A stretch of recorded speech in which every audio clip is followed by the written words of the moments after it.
Hello,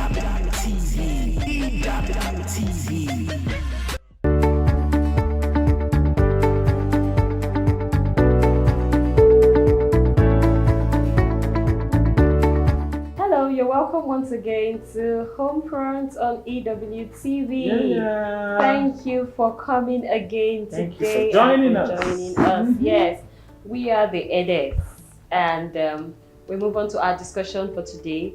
We are taking our discussion of last week further today. We're still talking about handling conflicts in the home. How do we resolve the conflicts that pop up in the home? You know, last week we said conflicts are inevitable. They will surely come in the home. We are two human beings coming together to be one, and so we may have our different views. So sometimes, once in a while in the home, there may be things that we may disagree on for some reasons. Okay, so we are saying that there is conflict in the home. It's not something to jump out of the home. You can actually resolve it. If both of you sit together and agree on some things, you can resolve it. Last week we talked about some of the things that causes conflict: assumption, when you are assuming that something is when it actually is not. Okay, we talked about assumption. We talked about communicating. It's okay for us as couples to talk to each other. It's okay for you to ask questions. Why did you do this? Why did this happen? And on the other hand, it's okay for you to talk even without your spouse asking. Okay, don't always say, why didn't you ask? When you know that something is going on with that person, it's okay to talk about it. Okay. One other thing that can cause conflict in the home is misinterpretation. Oh yes. Misunderstanding something. Yeah. You just chose in your mind, I don't want to understand. I don't want to understand. Let us fight the matter to Let's finish. break our head. Okay, so you need to calm down. Understand what is happening. Don't misinterpret things. Or your husband said, you know, sometimes he can say something and you take it in another context. And you are running with that thing. After all, he said this. But actually, he doesn't mean it that way, okay? So it's not enough to just take something and run away with it. Do you understand what you have heard? How are you interpreting what has been said to you? Okay, so that is another thing that can cause conflict. And when you sit down to resolve, you will just discover that actually, that was not what my husband said. That was not what he meant. That was not what my wife meant. How come I ran with this and allowed our home open to the devil to come in? Because I was careless with listening to what he actually said. You know, in listening, you listen even in between the lines.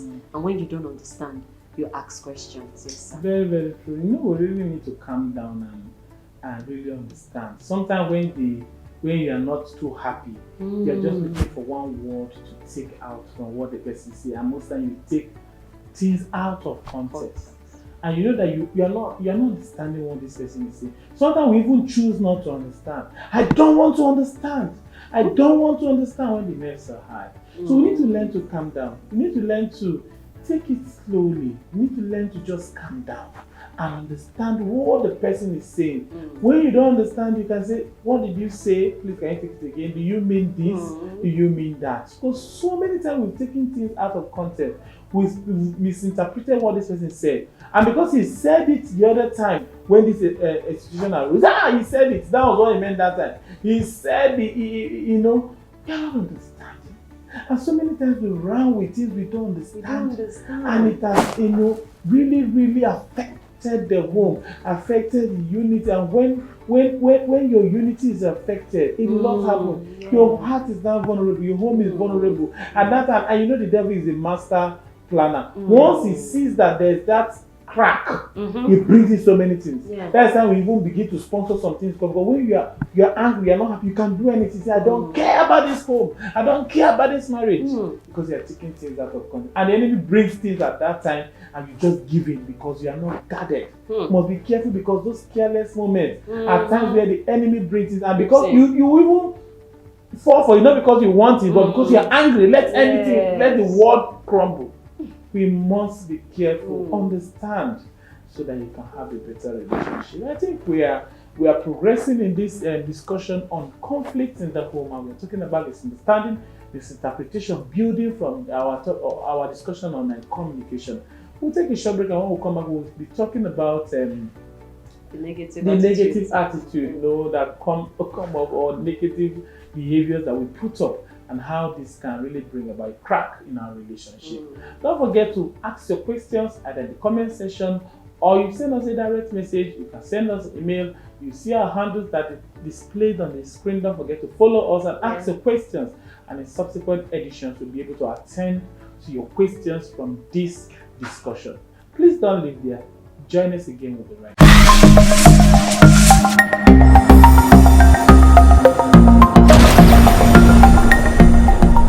You're welcome back. Thank you for staying with us. Yes, we are talking about handling conflicts in the home. Yeah. And specifically, before we went on the break, we talked about misinterpretation and misunderstanding, where your spouse is saying something, you're taking it out of context, and you are running with it and building, piling up conflict upon conflict upon conflict. Remember that we said when we all started this that your spouse is a seed that you have been given, and you as a partner must learn to water your seed. Very true. Don't allow your seed go bad.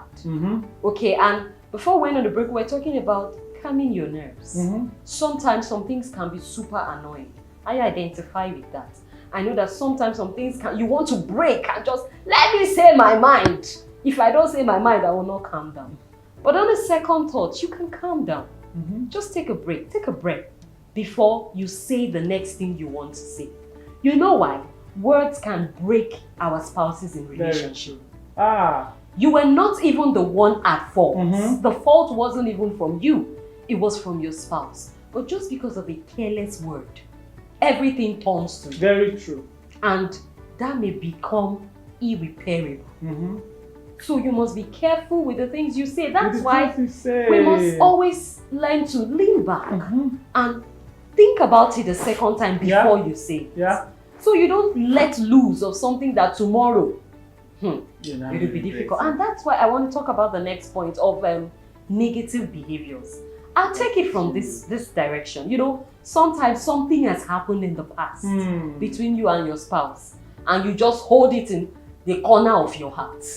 I've forgiven you, but I will keep that thing somewhere so that one day I will push it out. You know, and as issues come up again later in life, you go back to your archive and pick out that particular problem that you dusted and kept there. And you bring that and say, that was how that day you did like this. That was how on the 20th of September 2018 you told me this thing. That was how on the 30th of August 2017 by 6:07 a.m. you said this to me. That was how I was crying on the 25th of July, and I packed my load to my father's house. You know what is past is past. It is true that as couples we are human beings. We can't make mistakes. We can't fall into errors. But please, it is not a yardstick to keep somewhere. Some of us have shelves that we keep troubles. We keep problems. Trouble box. And trouble box. And we just begin to bring them out like dresses for a new bride. This one. This was how you did it. In fact, that day, this was the exact one you told me. This is very common with me. You told me that like this, full stop. I didn't say anything. I didn't say anything. And sometimes, painful as it is, we do all these arguments in front of our children. Yeah, that is horrible. Seriously. And then when that child begins to manifest that, say, where did you learn that from? Cha-cha is not me. Where did you learn that from? His thing, it does not run in our family blood. Mother, father, it's your blood.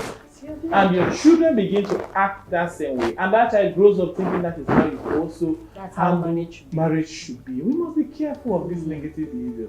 Sometimes you went to the office and somebody offends you, doesn't mean when you come home, you will just begin to pick on everybody.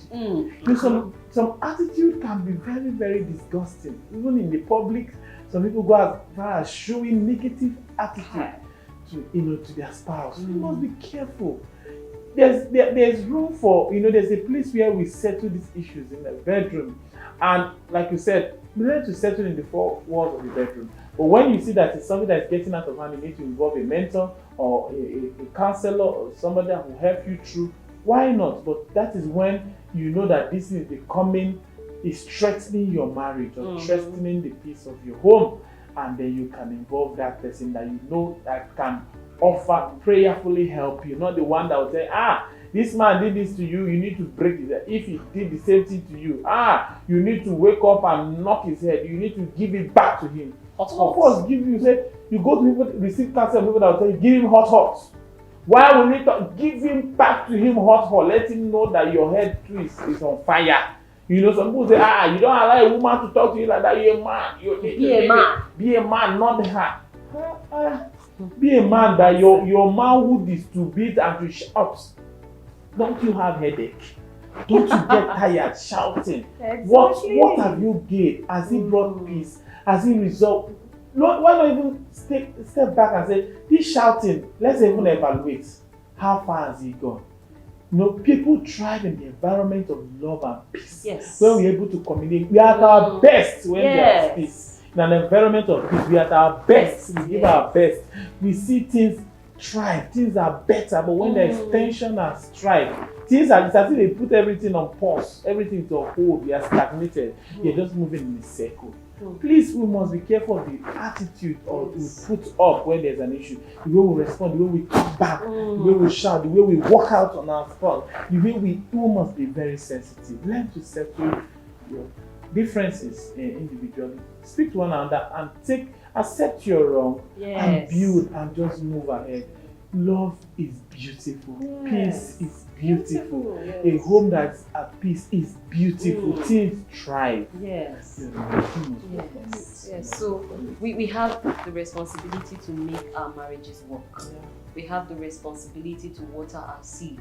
We have the responsibility to nurture it and see that it grows. The children are watching. The world is watching. God is watching. He's watching. And don't be too proud to say, I'm sorry. Some of you need to go back after watching to say, darling, I'm sorry. Not that kind of I'm sorry. I say, what do you want? Not sorry. Sorry.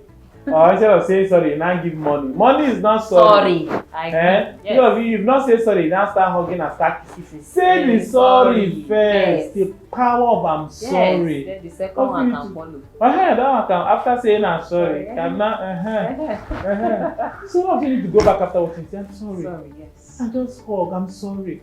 You will need to cry, you need to say, I'm sorry. And you see how things will move on peacefully again. We'll see your marriage standing out, shining as lights. And every hurt, every offense, we pray that God will heal your heart and grant you peace. Amen. Thank you very much for staying with us.